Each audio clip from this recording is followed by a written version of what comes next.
जयानंद भूम जया भारधाम जया मोग कीर्ति जयानंद मूर्ति जयानंद सिंह जया शेष जय ध्वंसद मुक्तिदाने च सोनो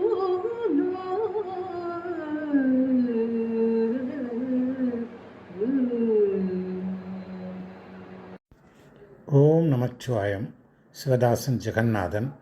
ஆன்மீக அன்பர்கள் அனைவருக்கும் இனிய வணக்கம். நம்முடைய சுப்பிரமணிய புஜங்கம் தொடரில் நம்ம இன்றைக்கி 32வது ஸ்லோகத்தை பார்க்க போகிறோம். இதுவரை 31 ஸ்லோகங்களை பார்த்துவிட்டோம். சுப்பிரமணிய புஜங்கம் 33 ஸ்லோகங்களை கொண்டது. அதில் முதல் ஸ்லோகம் கணபதி தியானம். சதா பால ரூபாபின்னு வருது இல்லையா, அது கணேச பெருமானை வணங்கக்கூடிய தியான ஸ்லோகம். கடைசியாக 33வது ஸ்லோகம் அது பலஸ்ருதி. அந்த பலஸ்ருதி அப்படிங்கிற இந்த சுப்பிரமணிய புஜத்தை படிப்பவர்களுக்கு என்னென்ன நன்மைகளெல்லாம் வரும் அப்படிங்கிறத புஜங்காக்கிய விருத்தேன கிளுப்தும் சவமிய படேட் பக்தி யுத்தோ குகம் சம்பரணமன் அப்படின்னு அந்த ஸ்லோகம் வரும். ஆக இப்போ நம்ம 2வது ஸ்லோகத்திலிருந்து 32வது ஸ்லோகம் உள்ள அந்த 31 ஸ்லோகங்களும் முருகப்பெருமானை பற்றிய பல விஷயங்களை நம்மகிட்ட சொல்லிகிட்டு இருக்கு. அதைத்தான் நம்ம இவ்வளோ நாள் விடாமல் அதை வரிசையாக நம்ம பார்த்துட்டே இருந்தோம். அப்போ முருகப்பெருமான் உரைகின்ற அந்த திருச்செந்தூர் க்ஷேத்திரம், அதுக்கு ஆதிசங்கர பெருமான் தனக்கு ஏற்பட்ட உடல் உபாதைகள் அபிச்சாரம் பண்ணதுனால, யாரோ பண்ணியிருந்தனால அவருக்கு ஏற்பட்ட உடல் உபாதைகளை தீர்ப்பதற்கு பரமேஸ்வரனை வேண்டுகிறார். பரமேஸ்வரன் அவருக்கால முடியாதுன்னு கிடையாது, அவரே எல்லாம் முடியும். இருந்தாலும் நீ என்னுடைய குமாரன் திருச்செந்தூரிலே குடிக்கொண்டிருக்கிற அந்த செந்தில் வேலவனை போய் நீ பாடு, உன்னுடைய துன்பங்கள் எல்லாம் தீர்ந்துவிடுன்னு சொல்கிறாரு. இது எதுக்கு சொன்னார்னு கேட்டிங்கன்னா, பரமேஸ்வரன் அவரால் இந்த துன்பத்தில் தீர்க்க முடியாதான்னு கேட்டால் நிச்சயமாக முடியும். அவரால் முடியாது எதுவுமே இல்லை. ஆனால் நமக்கெல்லாம் இந்த சுப்பிரமணிய புஜங்கம் என்ற ஒரு பொக்கிஷம், ஒரு அரிய பொக்கிஷம் இது. இந்த சுப்பிரமணிய புஜங்கம் எவ்வளவு உன்னதமான நூலுங்கிறது இதுவரை நீங்கள் கேட்டதெல்லாம் 32 நாளாக 31 நாளாக நம்ம கேட்டுட்ருக்கீங்க. நானும் சொல்லிகிட்ருக்கேன். அதை நீங்கள் மன நிறைவோடு மனதை ஊன்றி கேட்டிங்கன்னா அந்த பொக்கிஷங்கள் அது எவ்வளோ பெரிய பொக்கிஷன்னு தெரியும். இந்த பொக்கிஷத்தை இந்த ஜீவாத்மாக்களுக்கு கொடுக்கணுங்கிறதுக்காக தான் ஆதிசங்கரரை பரமேஸ்வரன் திருச்செந்தூருக்கு அனுப்பிச்சார். அவர் இங்கே வந்த உடனே அவர் முருகப்பெருமானுடைய திருச்செந்தூர் க்ஷேத்திரத்தை அங்கே போய் ஒவ்வொரு சன்னதியிலையும் நமஸ்காரம் பண்ணுறாரு. அப்புறம் கடைசியில் அவருடைய முருகப்பெருமானுடைய சன்னதியிலேயே அவர் நமஸ்காரம் பண்ணுறாரு. என்ன அவரை பார்த்துட்டு எனக்கு உண்மையே நான் ஜானாமி சார்த்தம்னு எனக்கு ஒன்றுமே தெரியாதே அப்படிங்கிறாரு. ஆனால் உன்னை பார்த்த உடனே என் உள்ளத்திலே பாடல்களெல்லாம் ஊற்றெடுத்து பெறுகிறே, உன்னுடைய அந்த 6 முகங்களை பார்த்த உடனே என் உள்ளத்திலே பாடல்கள்லாம் ஊட்கெடுத்து பெரிதேன்னு சொன்னார். அப்புறம் அந்த சன்னதி அந்த முருகப்பெருமானுடைய அவரை வர்ணனை பண்ணார். அப்புறம் அந்த கடலை வர்ணனை பண்ணார், கடற்கரையை வர்ணனை பண்ணார். அப்போ அங்கே உள்ள இந்த குகையை வர்ணனை பண்ணார். இப்படி அப்புறம் அவருடைய எல்லாத்தையும் சொல்லிக்கிட்டே அவரை பாதாதிகேசம் வர்ணனை பண்ணிட்டு அப்படியே அவருடைய லீலைகளெல்லாம் நம்ம லீலோ வினாதங்களை எல்லாம் நம்ம கண்முலையை கொண்டு வந்தார். பலவிதமான நாமங்களை சொல்லி அவர் ஸ்தோத்திரம் பண்ணார். அதுக்கப்புறம் அவர்களை சில பிரார்த்தனைகளை வச்சார். அதுக்கப்புறம் என்ன சொன்னார், நீ தான் எனக்கு தந்தை, ஜனித்ரி பிதா சஸ்வா பிரதம்னு சொன்னால் தந்தையும் தாயும் நீ தான், நான் உனக்கு குழந்தை, உன்னை நான் நமஸ்காரம் பண்ணுறேன். அப்போ நீ சமச்சாபதாரம் அப்படின்னு சொன்னார். என்னுடைய அவதாரங்களை என்னுடைய குழந்தை நீ சமிக்கணும், நீ பொறுத்து கொள்ள வேண்டும், என்னை மன்னிக்க வேண்டும், என்னை ஏற்றுக்கணும் அப்படின்னு சொன்னார். அப்புறம் நமஸ்காரம் அப்படின்னு சொல்லி வணங்கி தன்னுடைய சரணாதியை தெரிவிச்சிட்டார். இது 31வது பாடலோடு முடிஞ்சிருச்சு. இப்போ அந்த சரணாகதியை பகவான் ஏற்றுக்கிட்டார். யார்? சுப்பிரமணிய பகவான் ஏற்றுக்கிட்டார் அப்படிங்கிறதுக்கு அது நமக்கு தெரியுது. ஏன்னா நம்ம இறைவனிடம் உள்ளத்தை உருக்கி ஆத்மாத்மாக வேண்டுதும் போது, ஆத்மாத்மாக அந்த திருவடியை எண்ணும் போது, உருகி எண்ணும் போது, தங்கத்தை உருக்கினா தான் நகை பண்ண முடியும். உள்ளத்தையும் ஊனினையும் உடலையும் உருக்கி அந்த சிவபெருமானுடைய அந்த பரம்பொருளுடைய பாதத்தை எண்ணும்போது அந்த சரணாகதியை பகவான் ஏற்றுக்கொள்வார். அதுக்கு ஏற்றுக்கொண்டவர் என்ன சொல்கிறாரா, நமே பக்த பிரஷ்னஸ்யதிங்கிறார். நமே பக்த பிரணஷ்யதி அப்படிங்கிறாரு. என்னுடைய பக்தன் ஒரு நாளும் குறைவுபட மாட்டான் அப்படிங்கிறார். இன்னுடைய சரணாகரி பரம்பொருளிடமோ முருகப்பெருமானிடம் நீங்கள் சரணாகதி அடைந்தால் அவர் உடனே சொல்கிறாராம், ந மே பக்த பிரஷ்னஸ்யதி, என்னுடைய பக்தன் ஒரு நாளும் குறைவுபட மாட்டான். ஏன் அவனுடைய திருவடியை அடைந்து விட்டான். அவனுக்கு எல்லா விதமான சௌகரியங்களையும் எல்லா விதமான வாழ்வின் உயர்வுகளையும் நான் கொடுப்பேன். அதனால் அவனுக்கு கஷ்டப்பட மாட்டான் அப்படின்னு சொல்கிறாங்க. இந்த அனுபவம் எல்லாருக்கும் இருக்குமான்னு கேட்டால் இருக்கும். ஆதிசங்கருக்கு அந்த அனுபவம் இருந்தது. அதனால் அவருக்கு மகிழ்ச்சி அடைகிறார். இப்போ நான் ஆரம்பத்துலேருந்து சொன்னார், நான் கஷ்டமெல்லாம் சொன்னார், பிரார்த்தனையெல்லாம் பண்ணார், வர்ணனையெல்லாம் பண்ணார். சொல்லிவிட்டு இப்போ பகவான் என்னுடைய பக்தன் ஒரு நாளும் நமே பக்த பிரணஷ்யதின்னு பகவான் சொல்லிட்டாரு, எனக்கு இனிமேல் துன்பமே இல்லை அப்படிங்கிற ஒரு சந்தோஷம். அந்த சந்தோஷத்தை அதை தெரிவிக்கணும். அதுக்கப்புறம் இந்த சந்தோஷத்தை எப்படி சொல்கிறது அப்படிங்கிறதுக்கு ஒரே ஒரு செயல் தாங்க இருக்குது. அது பகவானுடைய குணங்களை பேசுவது, அவருடைய பெருமைகளை பேசுவது, அவரை புகழ்வது, அவருடைய திருவடியை புகழ்வது, அவருடைய திருவடியை தலையிலே ஏற்றுக்கொள்வது. இதுதான் நம்ம அவருக்கு செய்யக்கூடிய ஒரு கைங்கரியம் இல்லையா? ஏன்னா பகவான் நமக்கு எல்லாம் செஞ்சுருக்காரு. என்னுடைய பக்தனுக்கு ஒரு நாள் குறைவு வராதுன்னு அவரே சொல்லிட்டாரு. அப்போ நமக்கு அவருக்கு பிரதியாக நம்ம இதை செய்யணும் இல்லையா? அதுக்கு நம்ம அவருடைய குணத்தை புகழ வேண்டும். இது நீங்கள் மகாபாரதத்தில் பார்த்தீங்கன்னா பீஷ்மாச்சாரியார் அம்பு படுக்கையில் இருந்தார் இல்லையா? அது அந்த அந்த உத்தராயணம் வர்ற வரைக்கும் படுக்கையிலேருந்து உத்தராயணம் வந்ததுக்காக தான் உயிரை விடுவேன்னு சொன்னார். இப்போ கடைசியாக அவருக்கு விருப்ப மரணம் பீஷ்மாச்சாரியாருக்கு. அந்த விருப்ப மரணத்தை அடைந்து ஒரு முக்தி அடைகிறதுக்கு முன்னே கிருஷ்ண பகவான் அவர் காட்சி அளித்தார். அப்போ கிருஷ்ண பகவான் காட்சி அளித்தோடனே இவ்வளோ நாள் வாழ்ந்தார். பீஷ்மர் கதையை நமக்கு தெரியும், காலங்காலமாக வாழ்ந்தார். இவ்வளோ பெரிய கதையெல்லாம் இருக்குது, நம்ம அதுக்கெலாம் போக வேண்டாம். அவர் கடைசியாக தன்னுடைய உயிரை விடுவதற்கு முன்பாக கிருஷ்ணனை பார்த்துக்கிட்டே முக்தி அடைகிறார்.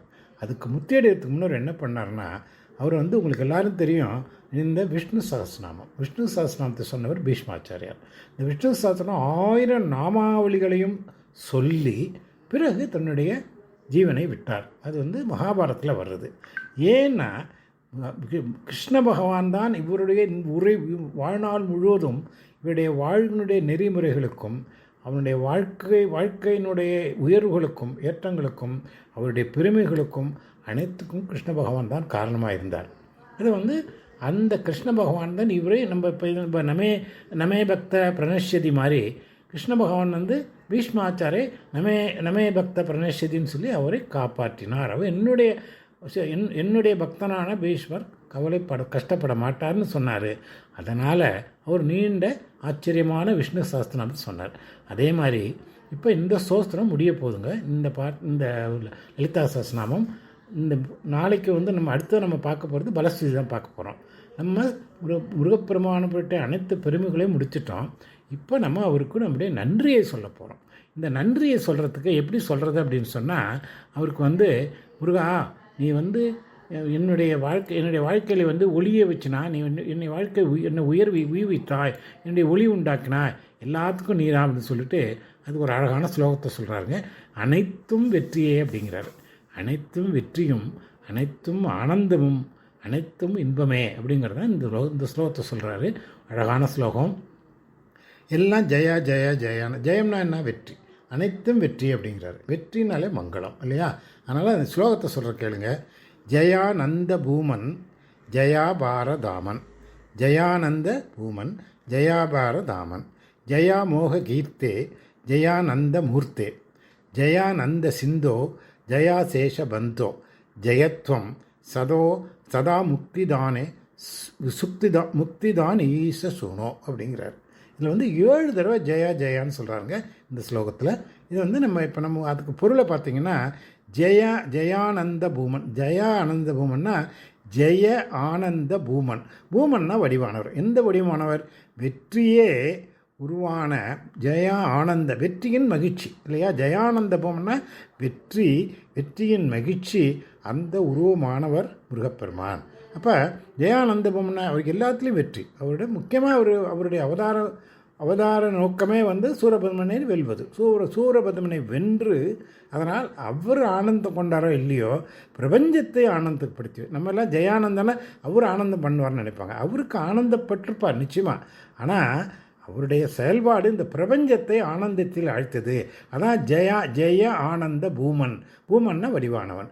இந்த பிரபஞ்சத்தையே ஆனந்தத்தில் வீழ்த்திய வெற்றி வடிவானவன் அப்படின்னாரு. அடுத்தது என்ன சொல்கிறாரு? ஜெயாபாரதாமன். ஜெயாபாரதாமன் அப்படின்னா, தாமன்னா இருப்பிடம். எதுக்கு இருப்பிடம்னா, ஜெயம்னா வெற்றி, பாரம்னா அபாரம். அபாரம். அபாரம்னா பெரிய ஒளி.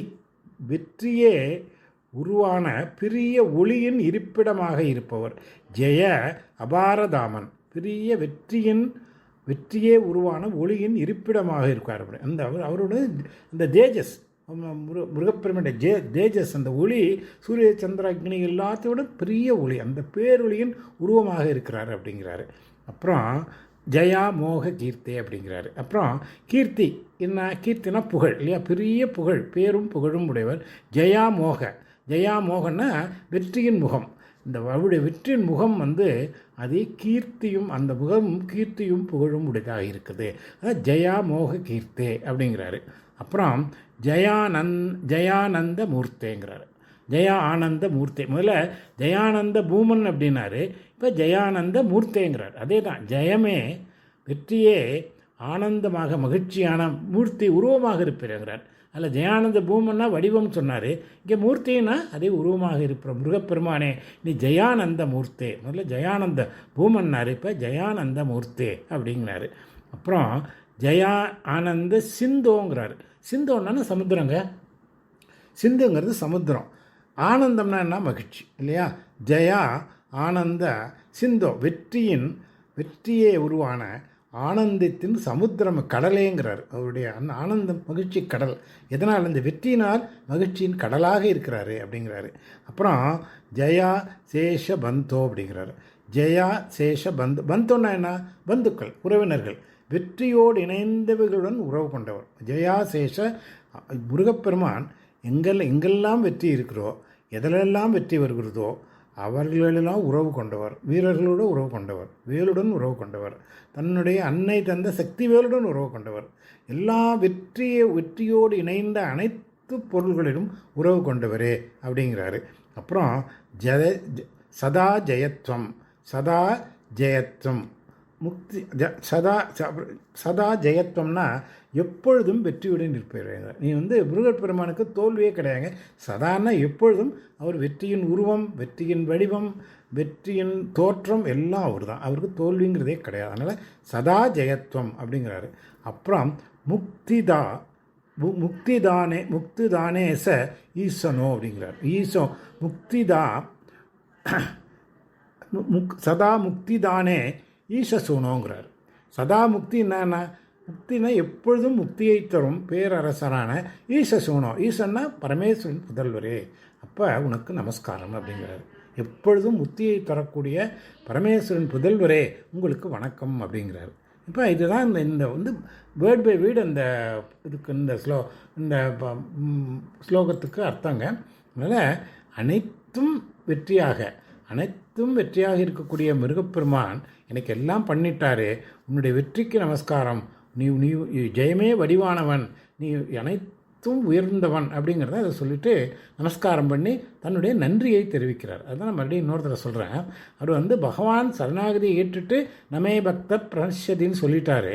அந்த மாதிரி இதை அப்படிப்பட்டவருக்கு என்ன சொல்கிறேன்னா, ஜெயானந்த பூமன், சந்தோஷத்தை ஏற்படுத்தக்கூடிய ஒரு எனக்கு சந்தோஷத்தை தரக்கூடிய ஒரு செயல்பாடுகளாம் செய்து என் வியாதிகளையெல்லாம் போக்கி என்னை அனைத்திலிருந்தும் விடுபட வைத்து எனக்கு முக்தியை தருகிறாயே அப்படின்னு சொல்லியிருக்காரு இல்லையா? அப்போ இந்த ஆனந்தம்ங்கிற வார்த்தையை பல தடவை சொல்லியிருக்காரு, இந்த ஜெயம்ங்கிறத வார்த்தையை சொல்லியிருக்காரு, வெற்றிங்கிறத சொல்லியிருக்காரு, மங்களம் அப்படின்னு சொல்லியிருக்காரு. அப்படின்னா இப்போ ஜெயானந்த பூமன் அப்படின்னா ஆனந்தத்தின் உனக்கு வடிவமாக விளங்கும் மிருகப்பெருமானே உனக்கு வெற்றி, உனக்கு மங்களம். ஜெயா பாரதாமன், தாமம்னா ஒளின்னு அர்த்தம். அபாரம் ஜெயா அபாரதாமன், அபாரமான ஒளி பரஞ்சோதியே நீ வெற்றியோடு விளங்கட்டும். அப்புறம் உலகத்தில் அமோகமான கீர்த்தி படைத்தவனே உனக்கு வெற்றி, ஆனந்தமூர்த்தியே உனக்கு வெற்றி அப்படின்னு சொல்லி அப்புறம் ஆனந்த கடலேங்கிறாரு, ஆனந்த சிந்தோ அப்படிங்கிறாரு, உனக்கு வெற்றிங்கிறாரு. அசேஷ பந்தோன்னா உலகத்திலே நீதான் எல்லோருக்கும் உறவு. நீ குழந்தையாக இருக்கிறாய், அண்ணனாக இருக்கிறாய், தாயாக இருக்கிறாய், தந்தையாக இருக்கிறாய், அனைத்தும் நீயே இருக்கிறாய், அனைவருக்கும் நீயே, உலகத்தில் எல்லோருக்கும் அசேஷ பந்தோ, நீ பந்துவாக இருக்கிறாய். அப்புறம் உனக்கு நீ ஈச சூனோ வெற்றி, உனக்கு வெற்றி ஈச சூனோ. ஈசன்னா யாரு? ஈஸ்வரனா பரமேஸ்வரன், சூனோன்னா குழந்தை. அந்த பரமேஸ்வரனுடைய குழந்தையே உனக்கு மங்களம், முக்தியை அளிப்பவனே உனக்கு மங்களம் அப்படின்னு சொல்லி ரொம்ப அழகாக சொல்லி இந்த ஸ்லோகத்தை இந்த ஸ்லோகத்தை சொன்னால் நமக்கு உலகத்தில் எல்லா காரியங்களும் மங்களமும் வெற்றியும் ஏற்படும். இதை 7 தடவை இந்த ஜெயா ஜெய ஜெயன் வருது. இதே மாதிரி ஒரு ஸ்லோகம் இந்த மூக பஞ்சதியில் வருதுங்க.